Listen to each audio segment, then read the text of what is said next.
Adelante, hermano. Tranquilo.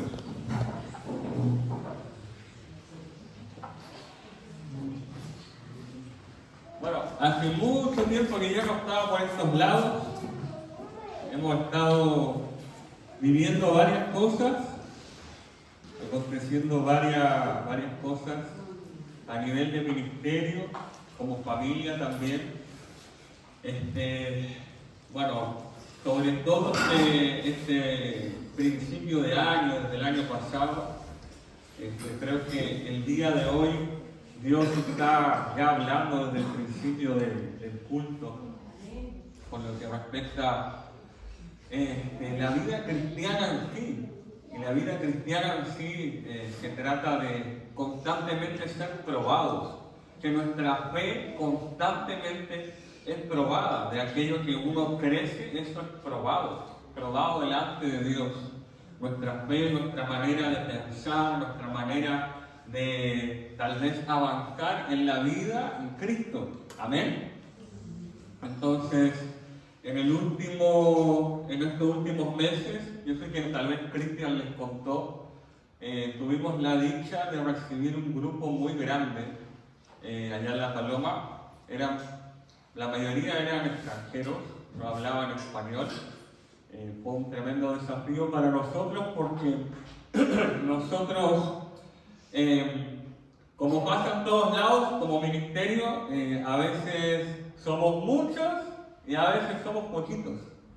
Entonces, vino hasta como gran desafío de mucha gente que, obviamente, como eran varios, uno que necesita muchas manos para poder servirles y ayudarles y darles un buen pasar. Sobre todo gente extranjera de Europa, de Estados Unidos, y yo sé que ustedes lo estuvieron disfrutando por acá los domingos.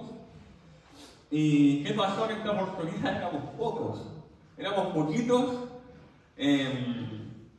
pero lo más hermoso es que más que hablarlo y ponernos de acuerdo, fue como algo en silencio, en unidad, esa unidad que se generó entre nosotros, como nos disponemos de corazón en estos 2 meses, porque fueron 2 meses, 8 semanas, a servir con todo, a este grupo, a esta familia. Justo nuestro grupo más ellos, éramos 40 personas. Entonces había que cocinar para las 40 personas, desayuno, almuerzo, cena, había que atenderles. Como ustedes vieron, venían con niños, eran varios niños. Capaz alguno tuvo la oportunidad de verlos a todos juntos, pero era algo espectacular cómo jugaban allá en la chacra, allá donde tenemos la base. Los niños felices de estar llenos de barro, de jugar, de tener esa vida como sana de campo. Estaban pero todos muy fascinados, todos los niños muy felices de poder servir al Señor junto a sus papás, de poder hacer evangelismo. Se dio mucha oportunidad de hacer evangelismo también en La Paloma. Eso me tiene muy contento, porque es algo que como iglesia me incluye en eso. Me daba la idea de no iglesia acá, sino iglesia en general. Hemos estado orando por este departamento, por Rocha, por La Paloma, y es algo que se ve ya más tangible, más visible, de que hay más presencia de Dios, de que hay más gente que declara a Dios como su único Dios. Amén. De que ya podemos ver como evidencia de que hay gente que está buscando de Dios en La Paloma, que está buscando de Dios acá en Rocha, que está buscando de Dios en este departamento. Y yo me acuerdo del 2016 en adelante, cuando llegamos, nuestros tiempos de intercesión juntos, ahí en La Paloma, oramos por eso, Señor, que se levanten ministerios, que se levanten personas, porque veíamos que eran poquitos. En mis recuerdos nunca voy a olvidar a Horacio y Graciela, aquellos pagando ese precio con esos fríos inviernos en donde no eran muchos, en la iglesia eran poquitos y no se veía mucha presencia cristiana en La Paloma. Pero eso cambió. ¿Cambió o no cambió? Amén. Ha cambiado, es distinto. En el barrio y en lugares más amplios de La Paloma y de otros lugares alrededor, ya lo que es como conocer a Dios se está haciendo cada vez más como visible, más tangible. Y entonces nosotros, con mi esposa, al igual que el grupo, nos dispusimos de corazón a servir. Vamos a cocinar, vamos a levantarnos temprano, nos vamos a acostar tarde, aunque haga frío, con el auto para allá, con el auto para acá. A veces los otros vehículos se rompían o les pasaba algo, y el mío fiel no se rompió, gracias a Dios, y transportando las ollas de comida para que la gente pudiera cenar, pasando tiempo con ellos, porque no es solamente darles comida, es estar con ellos. Me tocó un par de cultos estar con unas familias de Noruega, eran 2 familias de Noruega, y yo tenía que traducir. Yo hablo un poquito de inglés, pero el acento de ellos era difícil, era muy difícil entenderles. Entonces era todo un desafío en todas las áreas, pero para nosotros, más que como, por decirlo así, como algo pesado, una carga, era un privilegio. El servir a Dios tiene que ser visto como esto, es un privilegio. Yo me siento privilegiado de poder servir en cualquier área, de estar ahí revolviendo una olla, de limpiar después, no sé, de poder conversar, de poder preparar un té, un café para esos gringos que están con frío, no sé, poder echar una conversación, poder hablar de Dios, poder hablar de testimonios, poder hablar de las cosas que Dios está haciendo. Eso te lo explico con un breve ejemplo de ese breve tiempo que estuvimos con ellos. Pero el año continúa. Como decía el pastor, estamos en el 6º mes, la mitad del año, cómo pasa rápido el tiempo, ¿verdad? Y honestamente, esta actitud no puede menguar, esa actitud de servir al Señor y sentir ese privilegio de servir a Dios. Como decía el pastor, que esta prueba se transforme en testimonio. Nosotros como familia hemos estado pasando por una prueba. Desde el año pasado, mi esposita fue detectada con un cáncer de útero, ¿bien? En lo que le llaman técnicamente un PAP, es un examen que se le hace a las mujeres, y fue detectado esto. Obviamente eso fue un tremendo como susto por el momento. Habían ánimos por todos lados, como tranquilos, gracias por aquellos que nos animaron en aquellos momentos, porque uno a veces, por mucho que sirva al Señor, que predique, que vayas acá, que uno viaje, que uno sepa de cosas, uno no es de fierro, ¿ya? Uno es de carne y hueso, tiene emociones, yo tengo un corazoncito, también me asusto, también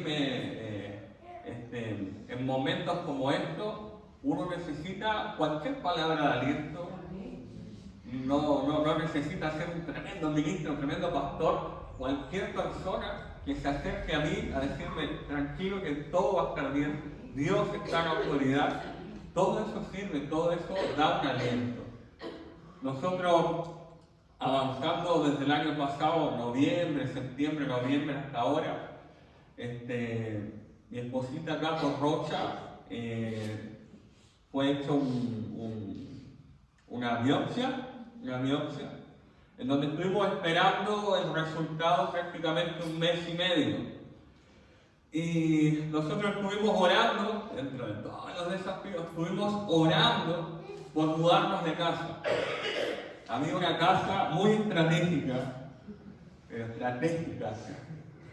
Para mí no era solamente como una casa, un techo, sino que era estratégica. O sea, esta casa es visible, queda en una esquina, tenía garage para guardar el auto, un hermoso jardín, que me gusta el jardín, me gusta todo lo que es huerta, tener árboles frutales. Y cuando estaba por nacer Matías, mi hijo, yo intenté alquilar esta casa.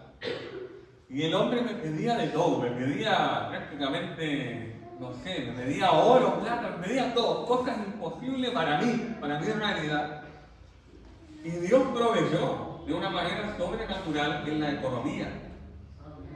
¿Y qué pasa? Mi esposa, cuando se la llevan a Montevideo, porque mi hijo nació prematuro, se la llevan a la ambulancia, yo de todo ese estrés yo voy volando en el auto a la casa, a empacar, a llevar más cosas, porque la doctora dijo, puede que estén ahí un par de días, como un mes, como 2 meses, nadie sabe. ¡Oh, ¡qué lindo! Entonces, entre medio de esa correría, y yo me reúno por última vez, porque yo insistí con este hombre, dale, alquílame la casa, ya tengo todo lo que necesita. El hombre no quiso alquilarme la casa. Y fue como, ok, mi prioridad ¿cuál es? Mi mujer, es mi esposa, es mi hijo que está por nacer, me subo al auto, chao, no va. Me voy en el auto a Montevideo, mucha adrenalina ese verano, estábamos bastante solitos de personas también. Cristian y Tati estaban en Costa Rica, era un tiempo de mucha prueba. Y Dios, en medio de todo el proceso del hospital, Dios proveyó otra casa. Por un año nos fuimos a vivir a la Araucanía, que es bastante lejos de nuestro trabajo, de la base. Pero no importa, permanecimos ahí. Yo me mudé de casa por un motivo del bebé nomás.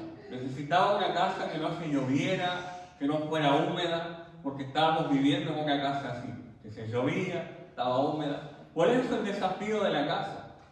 Bien, ¿y qué pasa? Que llegando más o menos el verano pasado, en febrero, mientras estábamos viviendo todo esto de la salud de Dani, ya llevábamos un año ahí en la Araucanía, yo en cierta forma ya estaba cómodo, ya me había acostumbrado a viajar, ir y volver desde lejos, como 10 minutos en auto, con los gastos, con todo. Dios fue fiel, nunca faltó nafta, nunca faltó ningún recurso para ir y venir de la casa que estábamos.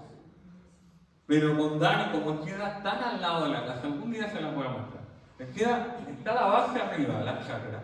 Tú bajas, doblas, y la primera casa, que fue la primera casa del barrio, Parque, ¿ya? Que es tan emblemática la casa, que incluso la calle de Barrio Parque tiene el nombre del difunto dueño. Es así, entonces para mí es como, aparte histórico. Y con Dani pasábamos, obviamente, todos los días frente a la casa. Y normalmente la vimos que ya estaba cerrada, como que no había gente. Y Dani me hacía como, me miraba así en el auto, vamos a preguntar con la casa. Entonces yo fui, me encontré, me costó, la Dani tuvo que ir a animarme, vamos, y ya me bajo del auto, hablo con el dueño, y ya un poquito más al hueso, bueno, te quiero alquilar la casa, por tanto, así que, y cuando corto, logramos alquilar la casa. Fue un desafío económico, fue un tire y afloje con la otra casa que no me querían devolver el depósito, un tire y afloje.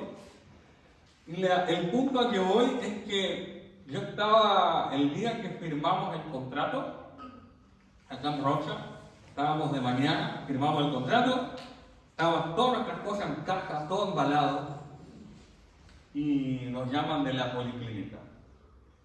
Y nos llaman y nos dicen el resultado, que ya estaban pronto. Dani se baja, se sube, y yo estaba en modo colérico, modo trabajo, tengo que mudarme de casa, hay mucho trabajo, y estábamos solos. Entonces cargando las cajas ahí con Dani. Y Dani obviamente se quiebra y dice, amor, ya están los resultados. Y está confirmado que es cáncer en el útero. Y hermano, como yo te dije al principio, no soy de fierro, no soy de plástico, soy de carne y hueso. Yo tuve que poner el auto para el costado. Mi esposa prácticamente tratando de que yo no me fuera a un abismo, porque yo me senté ahí y me empecé como en mi mente, a irme a un abismo, a irme como a una cueva,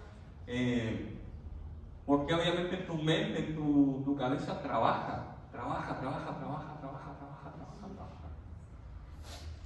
Entonces, fue difícil para mí, y como en otros momentos difíciles que hemos tenido, ¿qué hicimos? Estacionamos el auto y oramos. Nos costó orar, no te digo que fue como, Señor, no. las palabras no fueron fáciles para poder hablarle a ese Dios que servimos día a día. Oramos, pusimos delante de Dios, obviamente poco a poco gente se empezó a enterar, se empezaron a juntar junto con nosotros a orar, a tener ese tiempo diario de intercesión hasta el día de hoy. Y gracias a Dios todo fue rápido, gente. Teniendo salud pública, estamos en ACE. Y digamos así, prácticamente febrero firmamos, en marzo, entre marzo más o menos fueron los exámenes, abril, y nos llamaron para el 2 de mayo tener la cirugía. Hoy día es 2 de junio. Hoy día estamos cumpliendo un mes de la cirugía.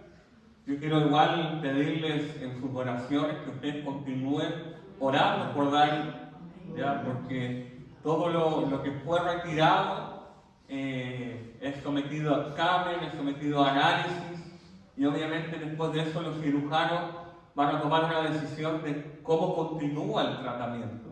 No es que la prueba se haya acabado, pero yo puedo tener la dicha de tener a mi esposa acá junto conmigo, de que su recuperación ha sido bastante, aunque se ha sentido lenta, pero rápida.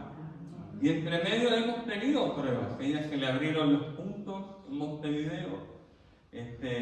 Los cirujanos dijeron, bueno, tu herida va a ser cicatrizada al revés, de adentro hacia afuera. Entonces ella está con su herida abierta en estos momentos.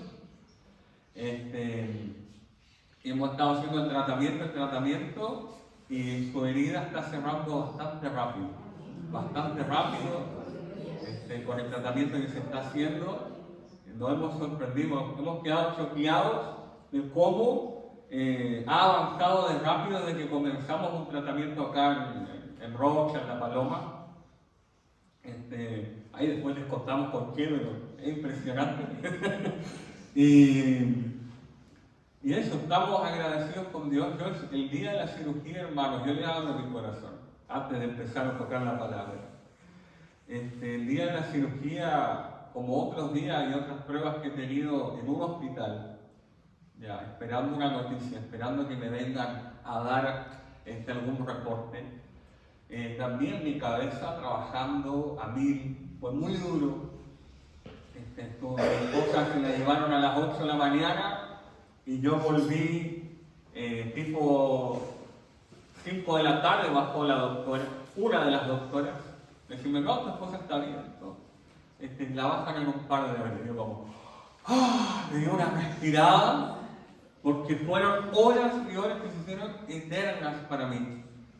Porque uno se imagina cualquier cosa, esperando tanto tiempo. Y ya tener ese regalo, privilegio de tenerla a mi lado, nos apoyaron, incluso personas fueron a cuidarla de noche, para yo poder estar con Matías, para poder pasar las noches con Matías allá en Montevideo. Entonces, eso es como un testimonio breve, te lo doy así para entender de que la vida cristiana no es fácil, de que todos pasamos por pruebas tarde o temprano. Y esto, creo que nuestro testimonio, inclusive en La Paloma, ha sido así. Con mi esposa ya me casé en el año 2018, en la playa. Una boda preciosa.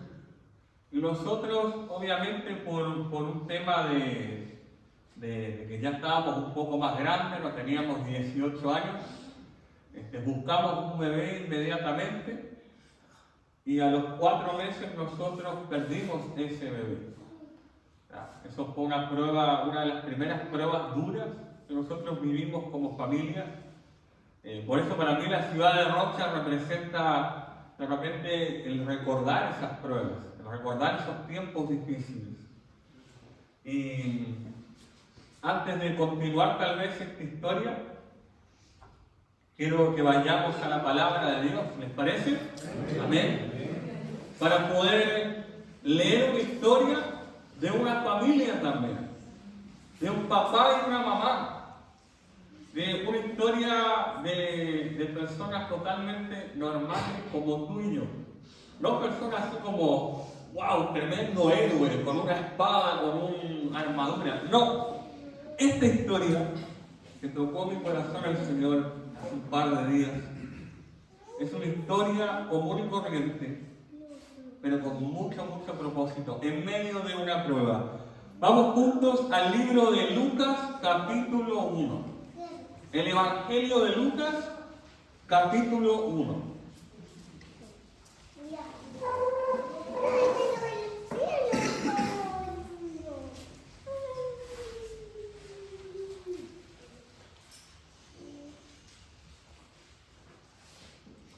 Estamos ahí en el capítulo 1, amén. ¿Esperamos a alguien más? ¿Misericordia? ¿No? ¿Todavía no? ¿Estamos todos? Amén.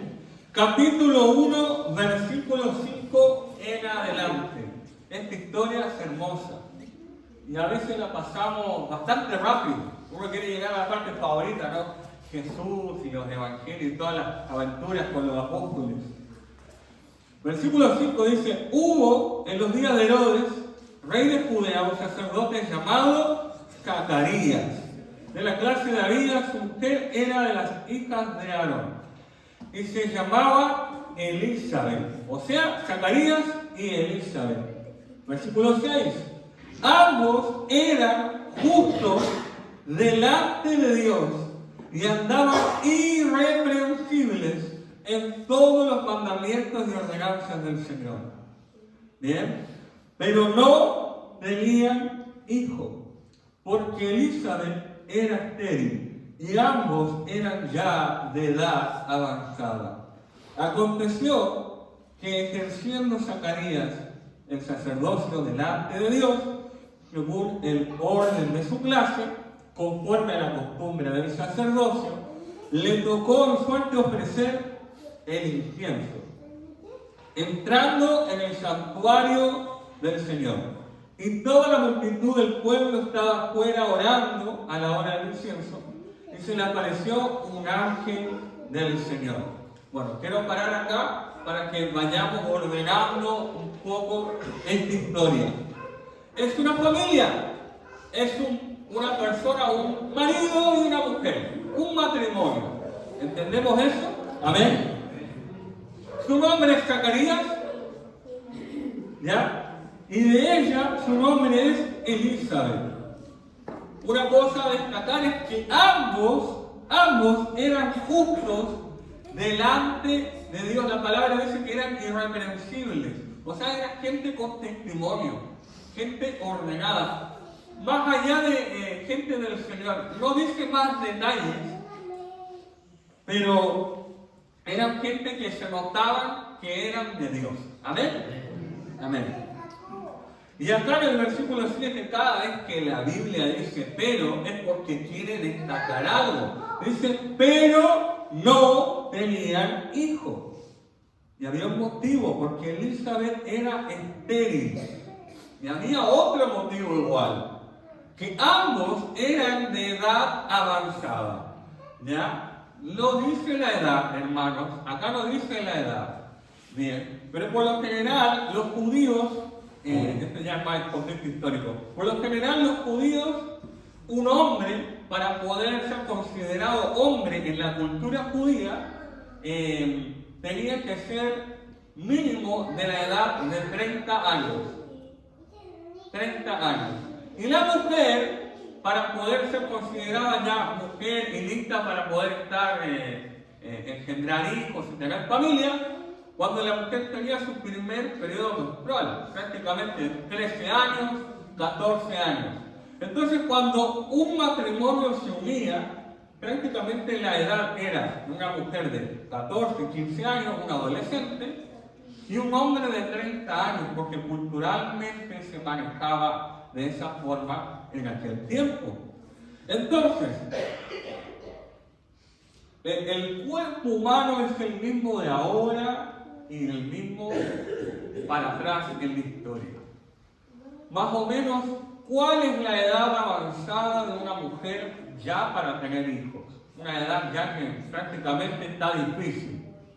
tal vez arriba de 40, 45 años, sería la edad de una mujer avanzada, 50 años por ahí.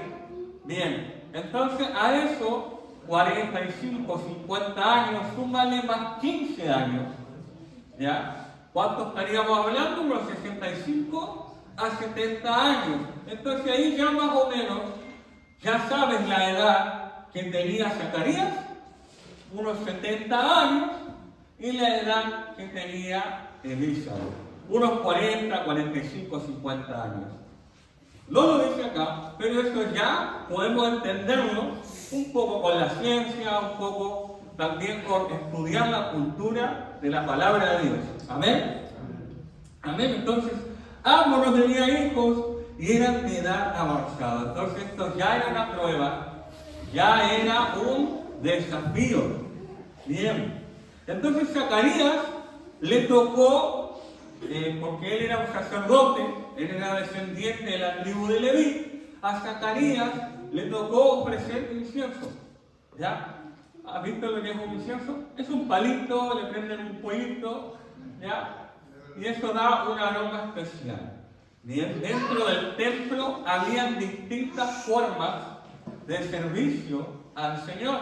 Habían algunos que les tocaba hacer el pan de la preposición, ¿ya? Otros les tocaba cuidar las puertas del templo, a otros les tocaba, no sé, limpiar, a otros les tocaba el altar, el sacrificio, poner los animales. Había muchos roles, ¿ya? Pero obviamente hay roles que destacaban más, y en la iglesia no es diferente. Por ejemplo, roles en la iglesia actual. ¿Cuál tú crees que podría ser capaz que destaquen un poco más? Predicar la palabra, cantar la alabanza, tocar la guitarra, dirigir, ministrar, tal vez interceder un ratito, es como lo que más destaca, y hay unos que menos destacan, a ojo humano estoy diciendo. Y acá, en aquel tiempo, había roles que destacaban más, como los sumos sacerdotes, que había uno escogido para ese año, para entrar al templo, en nombre de todo el pueblo, para ofrecer sacrificios en perdón de pecados por todo el pueblo una vez al año. ¡Wow! Eso era como muy importante. Y acá, a Zacarías le tocó prender el incienso. Tal vez no era ya, ahí, mover un palito y ministrar el incienso. Tal vez no era algo importante, pero quiero que entiendas esto. Zacarías y Elizabeth ya estaban pasando por una prueba. Ya estaban pasando tal vez en el silencio, por un momento difícil. No tenían hijos. Y para la cultura, no tener hijos era algo duro. Era como, ustedes ya son familia hace años, ya están grandes y no tuvieron hijos. Más adelante vamos a entender por qué también. Entonces, versículo 11. Se le apareció un ángel del Señor puesto en pie a la derecha del altar del incienso. Y se turbó Zacarías al verle y le sobrecogió temor. Pero el ángel le dijo a Zacarías: no temas, porque tu oración ha sido oída, y tu mujer Elizabeth te dará a luz un hijo, y llamarás su nombre Juan. Acá yo quiero destacar otra característica de Zacarías, porque ¿qué estábamos viendo hace un rato? Que ambos eran justos delante de Dios, andaban irreprensibles, pero acá yo quiero destacar algo que el ángel de Dios expone. Tus oraciones fueron escuchadas por Dios. O sea, Zacarías era alguien que oraba, que intercedía. ¿Ya? Pero yo he visto gente, y esto obviamente a veces trata mi corazón, que cuando están pasando por un momento difícil, que obviamente eso afecta las emociones, eso te afecta. ¿Qué pasa cuando uno está afectado emocionalmente? No tienes a veces ganas de hacer nada. Entonces no te dispones a veces a servir. Y yo te digo que como trabajo en una institución misionera, que estamos con gente joven, y a veces yo hablo con ellos, oye, che, ¿por qué estás desanimado? Estás como ahí medio bajoneado, con cara larga. No, es que no tengo plata. No tengo plata y estoy triste, o hablé con aquel y me habló feo, y estoy enojado. Y por eso no quiero lavar la loza. Entonces, eso no es que uno como está todos los días ahí con ellos, es parte del discipulado, es parte de mi trabajo. En realidad, mi trabajo, más que predicar la palabra a la gente, es discipular a estos jóvenes. Que en un punto así llegan, a veces están niños, pero después ya son hombres, mujeres que casan y sirven al Señor por las naciones. Entonces, esa es como la meta, pero es un trabajo lentito y hermoso. Entonces, yo quiero destacar algo de la vida de Zacarías, que Zacarías, pasando por la prueba, por este tiempo difícil, a nivel social, era un hombre, era un varón y no tenía descendencia. Culturalmente algo que afectaba su vida. A nivel social, Elizabeth era llamada estéril. Imagínate que te llamen en el barrio, ¡ay, va la estéril! Elizabeth, la estéril, que no puede tener hijos.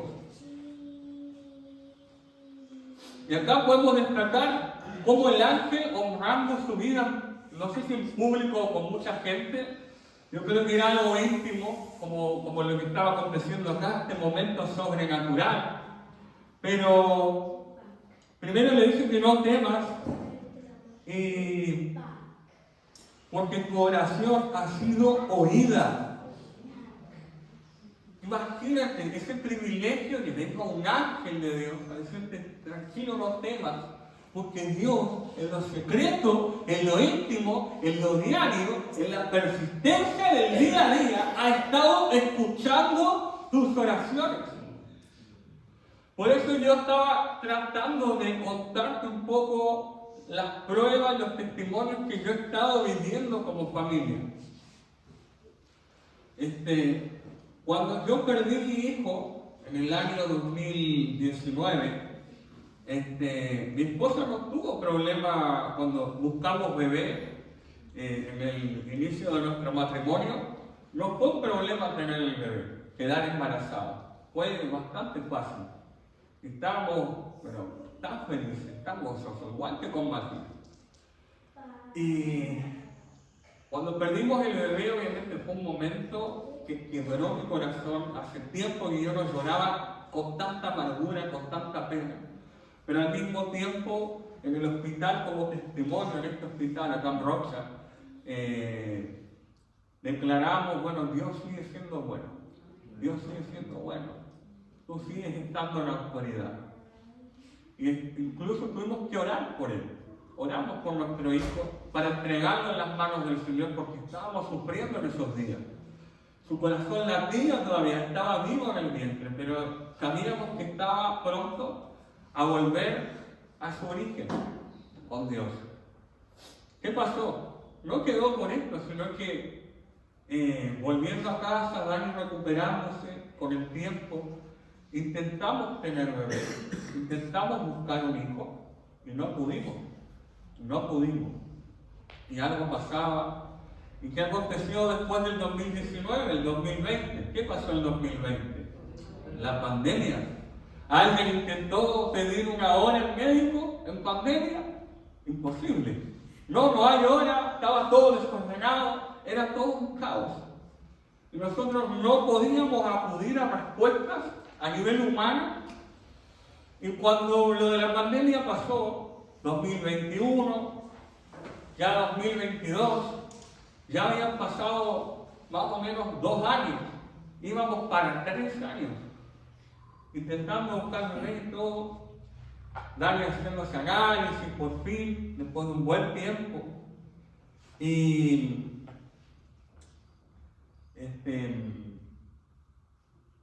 las últimas palabras de los doctores fueron, según tus análisis, ya no estás apta para ser mamá, para tener bebé.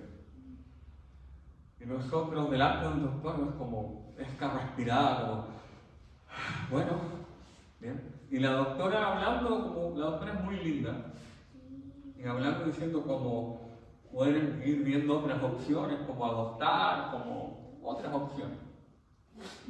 Además intentamos postular este tratamiento in vitro, ¿ya?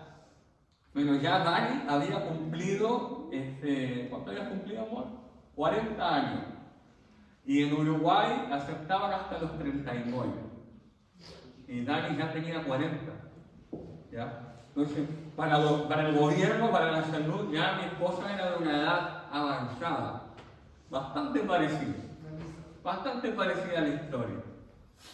Y bueno, las últimas palabras humanas con el doctor, viendo un examen de sangre y otros exámenes, es como, ya no se puede, nosotros bien.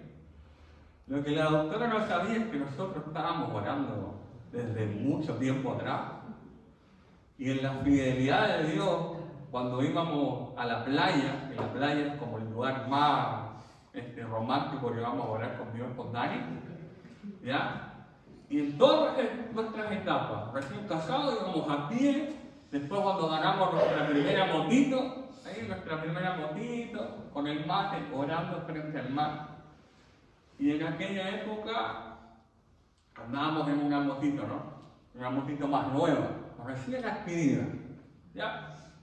Nosotros orando, y me acuerdo que las oraciones ya empezaron a ser un poquito más específicas, como, y Dios hablando a mi vida, como Señor, yo sé que en estos momentos, humanamente, en el físico de Dani ya no hay vuelta atrás, pero tú tienes la última palabra.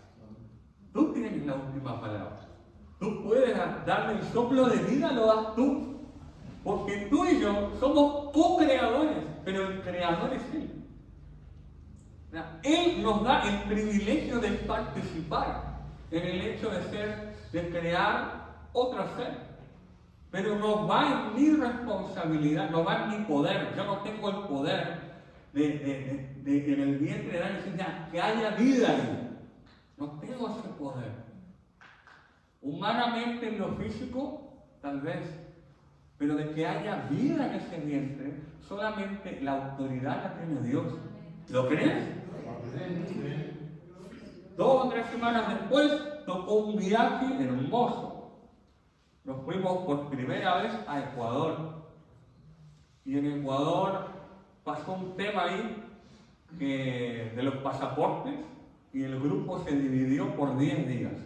Yo me llevé a 5 a Ecuador, y Dani se quedó acá en La Paloma, acá en Uruguay, con 2 de ellos, porque no tenían pasaportes regulados.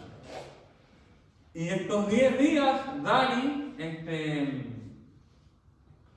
me dice por el teléfono, obviamente a la distancia, amor, mira, ando como cansada, tengo como sueño, estoy como con algunos síntomas.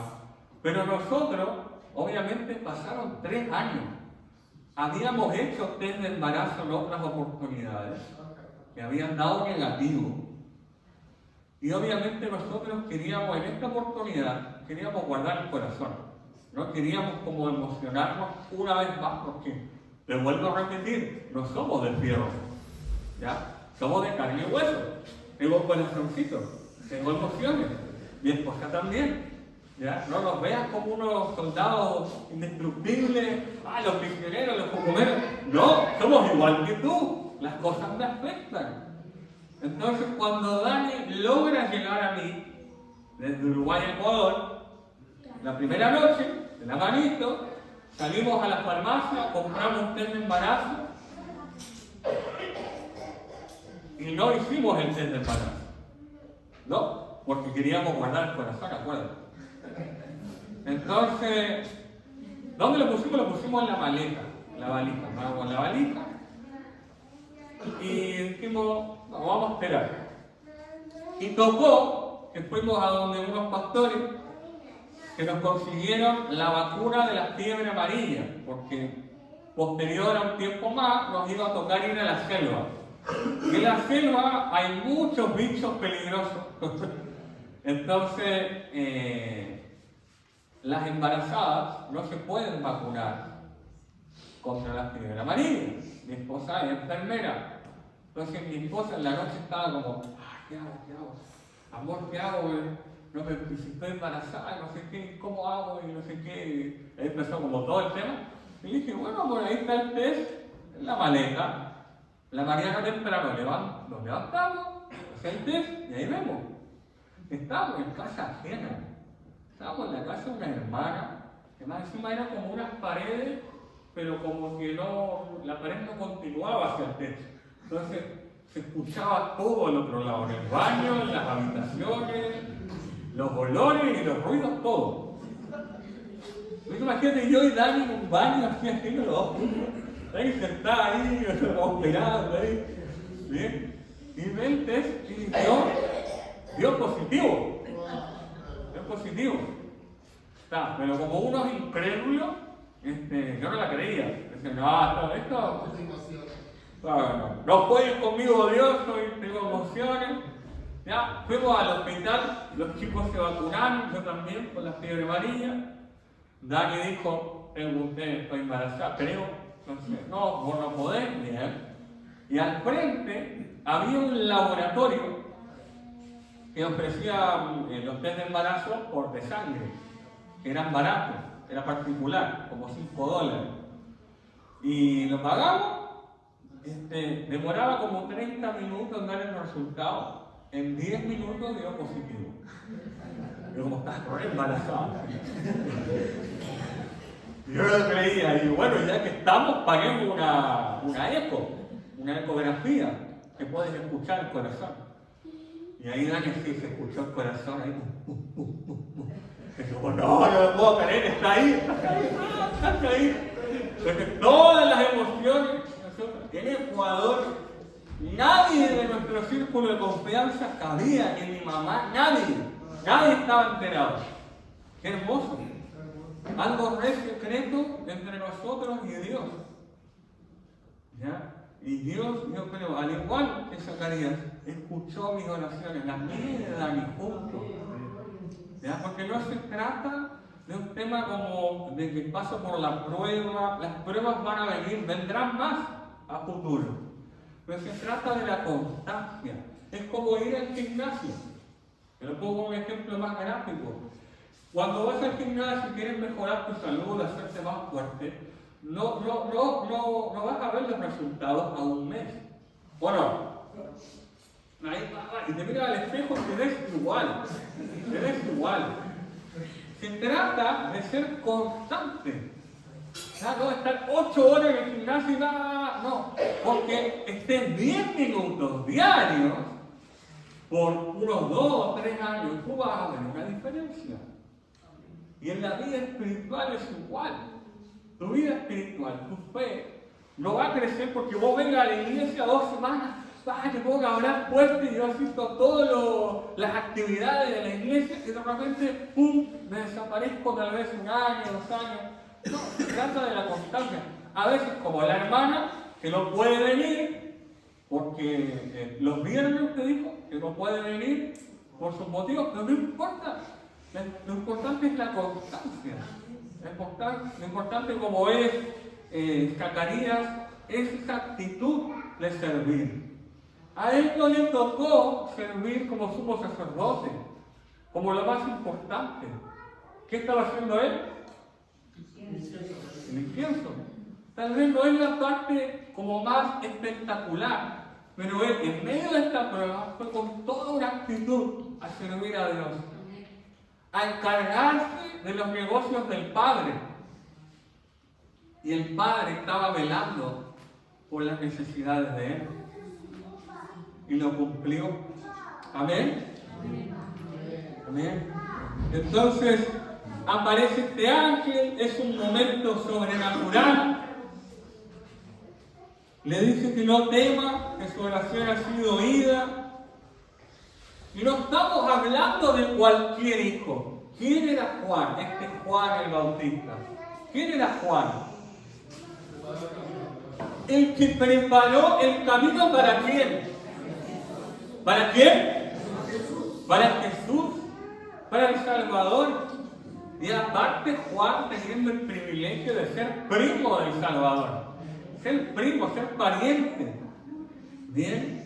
Este Juan no era cualquiera. La palabra dice que él iba a ser grande delante de Dios y que no iba a tener el Espíritu Santo, sino que iba a ser lleno del Espíritu Santo.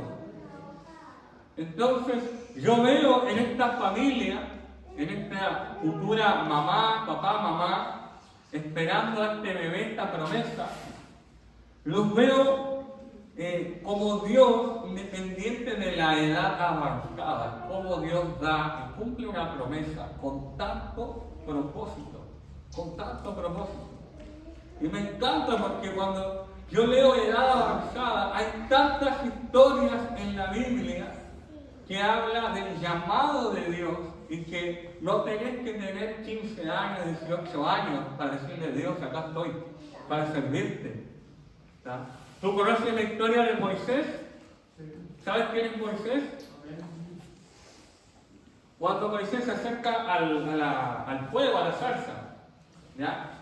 Que está en el desierto, porque se le arrancó una ovejita. ¿Qué acontece con la zarza ahí? Ardía y que había una voz, ¿no? Era la voz de Dios. Se encuentra con Dios. Y es Dios llamando a Moisés, dándole su llamado, su propósito. ¿Ya? Y quiero contarte, tal vez no lo sabía, tal vez algunos lo sabían, pero Moisés tenía 80 años cuando vivió este momento. 80 años. Entonces no es tarde. No es tarde para ti. Y no mires el rol que Dios va a poner en tu vida para poder servir a Dios, para poder ser de bendición para otros. Te puede tocar el incienso como Zacarías, te puede tocar limpiar, te puede tocar la hospitalidad, te puede tocar el orar por otros. Pero cada área, cada rol, aquí arriba, aquí abajo, es importante para Dios. Y Dios sabe que tú estás pasando por pruebas. Dios sabe que tú estás pasando por dificultades. Lo importante es ser constante, en permanecer durante todo el tiempo que sea necesario, en sostener esa oración. Porque Dios te está escuchando en lo secreto, en lo íntimo. Y obviamente Zacarías en la historia, como lo vemos más adelante, él quedó mudo. ¿Ya? ¿Por qué quedó mudo? Porque de cierta forma Zacarías también, como todos en humanos, se preguntó, oye, pero ¿cómo va a ser esto?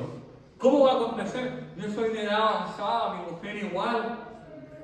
Y Gabriel, el ángel Gabriel, dice, yo soy el ángel Gabriel, versículo 19, que estoy delante de Dios y he sido enviado a hablarte y darte estas buenas nuevas.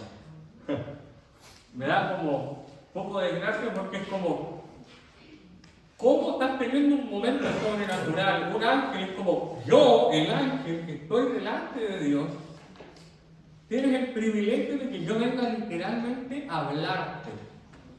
Entonces, claro, Zacarías cae en esta incredulidad, queda mudo y su boca se abre en el momento en que su hijo nace, que Juan nace. Bien.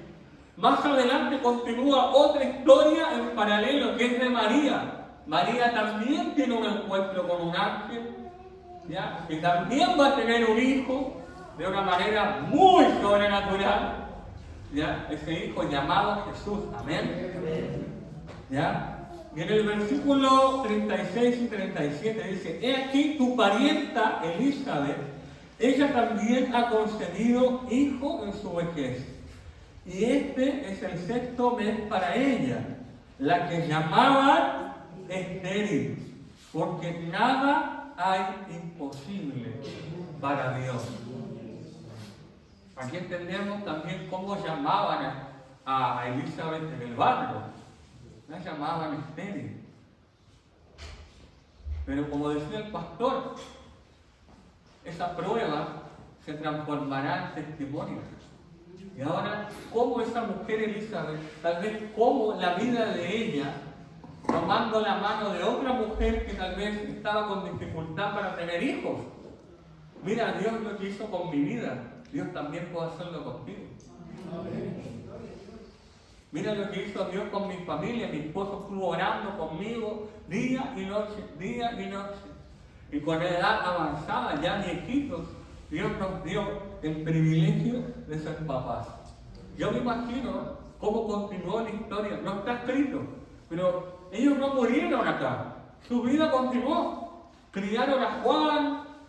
Juan ahí chiquitito, diferente, pero chiquitito. Creció. Y en el capítulo 7, versículo 28 de Lucas, aquí está Jesús hablando. Estas son palabras literales de Jesús, palabras del Mesías, palabras de tu Salvador, palabras de tu Rey. Dice, os digo que entre los nacidos de mujeres, no hay mayor profeta que Juan el Bautista, pero el más pequeño en el reino de Dios es mayor que él. Porque en la cultura judía hubieron muchos profetas, como Elías, Eliseo, tantos profetas que hubo históricamente entre ellos que hicieron cosas espectaculares. Yo no vine hoy a predicar, tal vez en otro momento hablaremos de Juan el Bautista, porque hay mucho material para hablar de él y de su vida. Pero si, en forma más resumida, Juan el Bautista lo único que hizo fue predicar en medio de un desierto. Él estaba vestido con una piel, de una manera un poco extraña, ¿ya? Vivía y comía de lo silvestre, vivía de una manera muy sencilla. Él se guardaba de todas las cosas del mundo, se aislaba, bautizaba a la gente y tuvo el privilegio de bautizar al Salvador. También un momento sobrenatural, en donde lo bautiza, incluso él mismo dice, yo no soy digno ni de desatarte las sandalias de los pies. Pero mismo, el primo, Jesús era el primo, le dice, pero es necesario que lo hagas, por favor. Entra al agua, lo bautiza y no queda por esa, sino que desciende el Espíritu Santo como forma de paloma, se escucha una voz en el cielo, este es mi Hijo amado en el cual tengo complacencia. Y esa imagen tú puedes tener al Padre, al Hijo y al Espíritu Santo en una sola foto. Qué selfie, ¿no? Ahí Juan el Bautista teniendo el privilegio, alguien totalmente discriminado tal vez en la sociedad, con el testimonio que ya cargaba con sus papás, con Zacarías y Elizabeth, a un punto en la cúspide de su ministerio, ¿ya? Estando ahí bautizando al Salvador del mundo. Dime si eso no es propósito.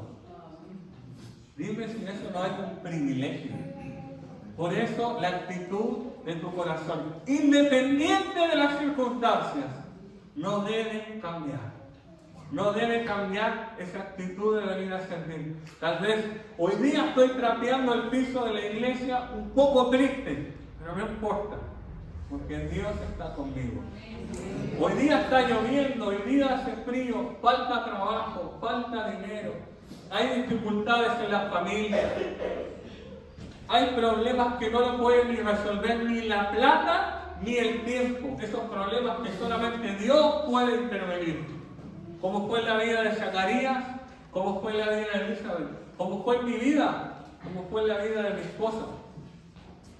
Porque ni la plata ni el tiempo.